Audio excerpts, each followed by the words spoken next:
Shit. For real. Watch out. Let it go.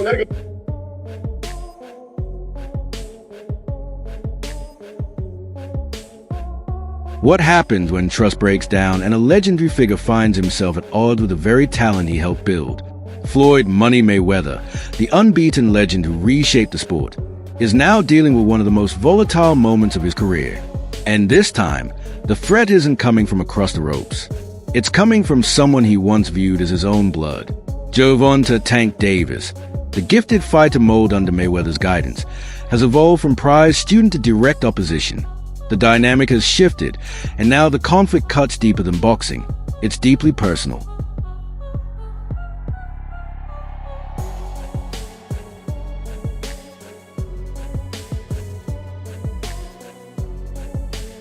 Everything spirals around Calvin Ford, the longtime trainer who helped build Gervonta Davis from the ground up and is now aligned with Floyd Mayweather through Mayweather Promotions.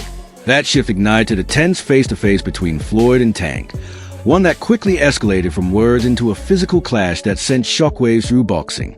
This situation goes far beyond wounded egos. It's a struggle over influence, legacy, and who holds the upper hand. Brace yourself, because this saga is filled with confrontation, impact, and unexpected turns. The spark that lit the fuse was a major career move, seen by some as smart business and by others as outright betrayal. Calvin Ford, who had been in Tank's corner through every high and low, suddenly found himself in headlines after joining Mayweather Promotions. While the decision may have made sense from a professional standpoint for Ford, it reportedly felt like a deep personal betrayal to Gervonta, cutting far deeper than a simple contract change. You know, Calvin, he been with me since I was 7. I used to sleep in Coach Calvin's house. I used to sleep at his job when he was working at a seafood restaurant in Baltimore. When I had to train Tank, when I didn't want him to get in trouble and I wanted to make sure we was together, I used to take him to work with me. And he'd chill. Everybody know him. Everybody know him at work. Remember, Calvin used to fuss at the guys that was coming up with me, and they was in the streets a lot. He was telling them, like, you can't have 1 foot in and 1 foot out. You gotta be, like, all the way in it. Like, focus on the goal, you know, and them guys, they went left, and unfortunately, they got killed. You weigh the odds out like that. Do you want him to go to jail or you want him to live? That's the whole idea, to come to the boxing gym. If I ain't had the people I had around me, like the people that started with me and things like that, I probably would have been off the scene for a long time. That's because Calvin wasn't just another trainer in Tank's corner. He was the architect behind Gervonta's evolution into a feared finisher, guiding him from the tough boxing gyms of Baltimore to headlining packed arenas around the world. For years, Ford and Tank operated as a tight-knit team, inseparable in their rise to the top.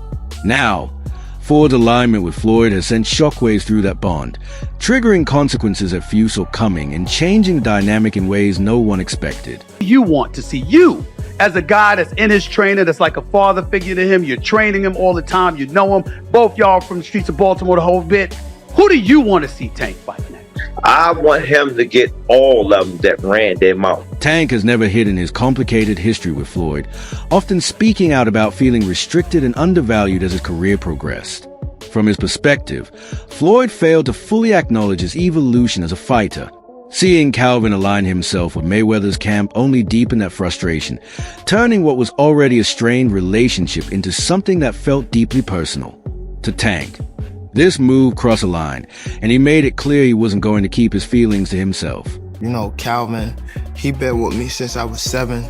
I used to sleep in Coach Calvin's house. I used to sleep at his job when he was working at a seafood restaurant in Baltimore. When I had to train Tank, when I didn't want him to get in trouble and I wanted to make sure we was together, I used to take him to work with me. And he'd chill. Everybody know him. Everybody know him at work. Remember, Calvin used to fuss at the guys that was coming up with me, and they was in the streets a lot. He was telling them, like, you can't have 1 foot in and 1 foot out. You gotta be, like, all the way in it. Like, focus on the goal, you know, and them guys, they went left, and unfortunately, they got killed. You weigh the odds out like that. Do you want him to go to jail or you want him to live? That's the whole idea, to come to the boxing gym. If I ain't had the people I had around me, like the people that started with me and things like that, I probably would have been off the scene for a long time. The clash between Floyd and Tank first unfolded at a charity function in Las Vegas. An event meant to bring people together in a calm, positive setting suddenly took an unexpected turn. What began as a routine public appearance quickly spiraled into a scene that drew attention for all the wrong reasons, transforming a quiet gathering into a headline-making moment.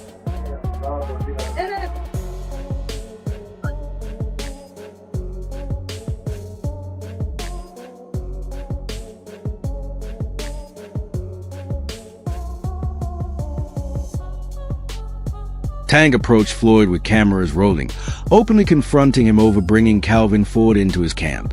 According to those present, Davis accused Mayweather of crossing a line, claiming Floyd deliberately took away the one person who truly supported him because he couldn't tolerate seeing Tank succeed independently. Floyd immediately fired back, asserting that he was the reason Tank ever reached the spotlight and reminding him who opened the doors in the first place. He dismissed the idea that Calvin's involvement would make any difference, insisting Tank was fooling himself. As the confrontation intensified, tension spread through the crowd. Onlookers described the moment as volatile, with both men talking over one another and refusing to back down. Tank alleged that Floyd's actions were driven by envy in an attempt to derail his progress, while Floyd countered by portraying Tank as someone who failed to show appreciation for the opportunities he was given. It echoed a familiar narrative, as Mayweather has repeatedly maintained that Davis has never acknowledged what was done to help build his career. My thing is, I've always been there for him from day one. We had a game plan, and my game plan was to help him become world champion and take things to that next level. And I've always been there for him. And just over the years, you can see I've always been positive, always said great things about him, always pushed him to be great. And, but over the years, it's constantly going on the internet, take a shot at Floyd, take a shot at Floyd, take a shot at Floyd. Constantly be disrespectful, when all I ever been was respectful to try to help this fighter go as far as he could possibly go. That's all I... The argument didn't stay verbal for very long. The situation escalated rapidly once Tank made physical contact, shoving Floyd and triggering instant chaos. What began as heated words quickly spiraled into a full-blown scuffle. People from both sides rushed in, attempting to pull them apart, but control was lost almost immediately. Footage from the scene captures the disorder clearly. Amid the confusion, Davis can be seen throwing punches toward a member of Mayweather's entourage, while Floyd himself was restrained by security as they worked to keep him from joining the fight. The moment underscored just how far the tension had gone, turning a public dispute into a violent confrontation within seconds. Bitch, I ain't no fucking cat, motherfucker. I ain't no motherfucker. Bitch, I'm gonna kill that motherfucker. When I catch you, motherfucker, I kill you, motherfucker. You crazy? Chill. I know the fuck they playing with. I don't play your motherfucking face. I'll fuck you up, motherfucker. Calvin Ford was also on site and initially attempted to calm things down, hoping to stop the situation from getting worse. Instead, he found himself pulled into the conflict. Tank directed his frustration at his former trainer, accusing him of betrayal and calling him a sellout. The disturbance continued for several tense moments before security finally regained control and separated everyone involved. While no serious injuries were reported, the incident left a lasting impact, further damaging public perception and deepening the rift between all parties involved. Waiting to sit down and talk to him one-on-one, saying what his mental at.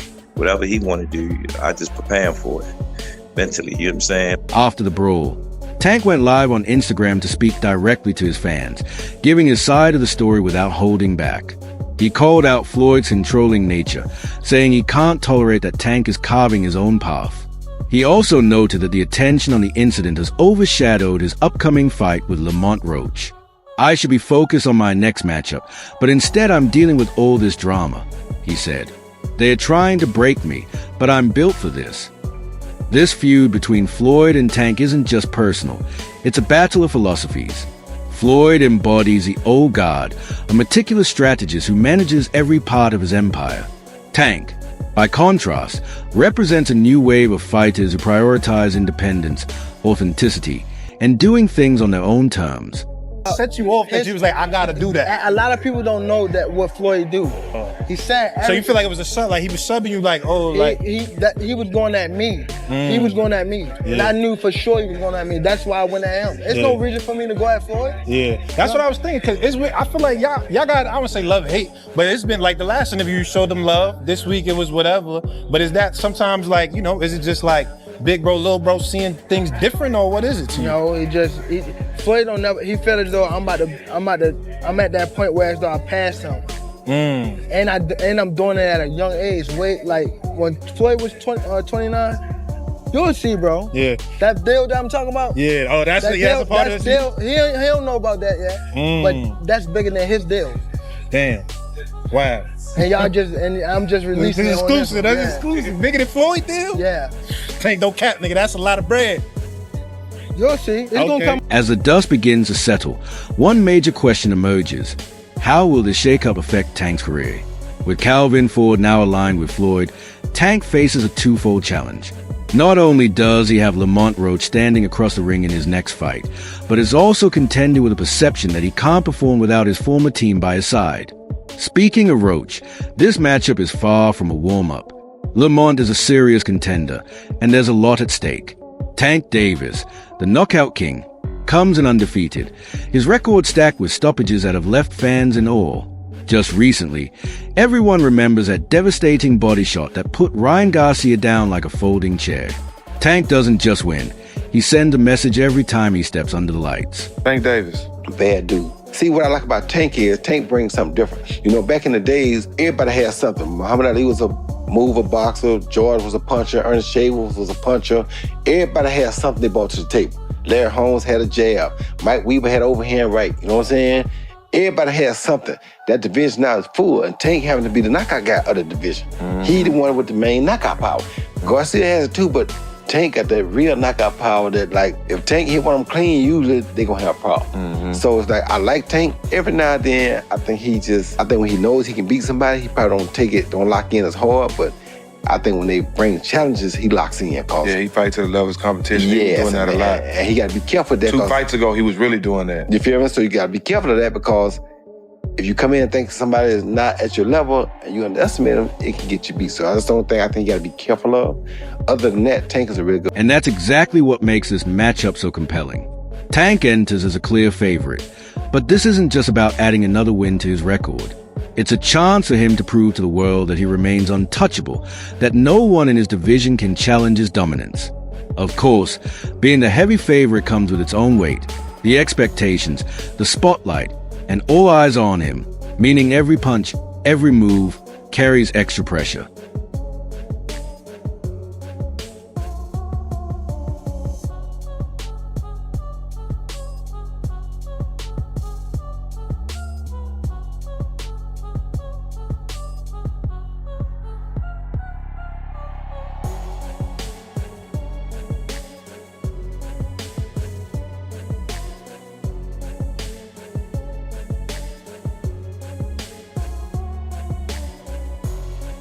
Lamont Roach may not pack the same one-punch knockout power as Tank, but his strength lies in his technical mastery.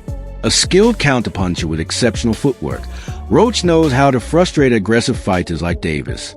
Leading up to the fight, he meticulously studied Tank's style, and during their face-off, he made it clear he isn't just here to be another highlight reel for Davis.